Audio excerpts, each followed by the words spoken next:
Hey YouTube, Rook here from Rook Geek Goodness, my little channel on the web for all things geeky and cool. Welcome guys to another Funko review. I'm going to be shooting this particular Funko review a little bit differently than my normal traditional Funko reviews. There's not going to be a breakdown segment. There's not going to be a final thoughts. I'm not going to go in depth. I'm not going to come close to the table. I'm going to shoot as one big wide shot as you see right here before you. And we're taking a look at something a little bit different. A pop I picked up, I believe at the beginning of this year on a toy hunt. Who are we talking about? We're talking about the Power Rangers Lord Drakkon pop. Now you're going to say to yourself, Rook, what's this guy all about? He's a Power Ranger guy. He looks kind of like Green Ranger and White Ranger, like a combination. You're not too far off.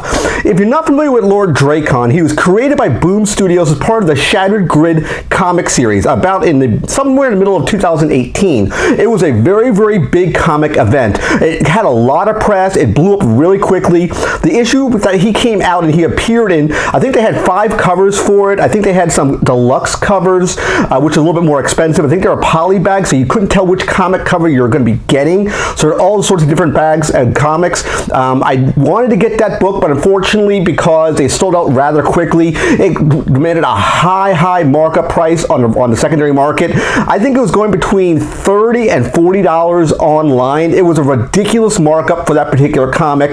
But who is Lord Drakkon all about? That's why I'm doing this big deep dive into this character. Again, you might not be familiar with him. He was created, as I mentioned, by Boom Studios, and it was basically an evil incarnation of Tommy Oliver, the Green Ranger / White Ranger. That's why he looks like this. They basically took these two characters here and made this guy right here. And the idea was when he was losing his power in the TV series when he was in Green Ranger, we had that evil candle that was burning down. Instead of him joining the Power Rangers, in this timeline, he basically didn't do that and he wandered off to another set of towns. Eventually, Rita Repulsa found him and recruited him back to her cause, and he became sort of a dictator, taking town by town over to basically rule them. And that was the idea of the Lord Drakkon character. And he's very, very cool. Power hungry, power thirsty, very, very cool character, a dark side of the Tommy Oliver character that we know and love from the Mighty Morphin Power Rangers TV series.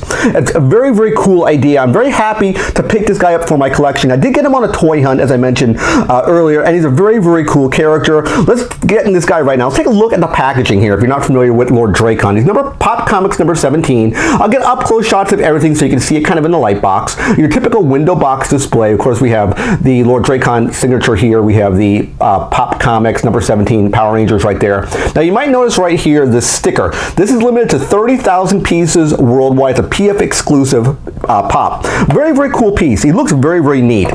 Great design for this. If you're not familiar with how he looks, I think I got upside down. There we go. Lord Drakkon right there. Side shot of him right here. Top looks very, very similar. The back showcases all the items that are available in this particular wave. Let's get him out of packaging. Let's take a look at him. Again, he does look very, very cool. Again, limited to 30,000 pieces worldwide. You might think that's a lot, but usually Funko might have 50,000 pieces made, 60,000 pieces, 100,000 pieces made. So it's a little bit different than you're normally used to. He is in a fighting stance, very similar to, let's say, the fighting stance of the White Ranger pop here. So he looks very, very cool. So let's take a look at it here. I'll kind of put product placement right there for him. So let's take a look at Lord Drakkon. If you notice he's wearing sort of this dragon shield, but the dragon shield, I believe, has his, looks like the White Ranger symbol. So imagine taking the White Ranger character, which of course is this guy here, and taking the Green Ranger, merging them together, and out comes out, of course, Lord Drakkon in his green-white outfit. It looks very, very cool. Let me move it over here to the middle. Again, looks very, very neat. His dragon dagger he has, instead of having the Saba weapon, the dragon dagger here looks very similar to his dragon dagger that he has right here, of course, which is sheathed, but there's some silver trim around the edging here that he normally does not have with the dragon dagger, but it looks good. They tooled it on the inside here, not really on the outside, but on the inside there is some tooling. There's paint work here. It's painted. Looks very, very good. Articulation, head will spin 360 with no hindrance.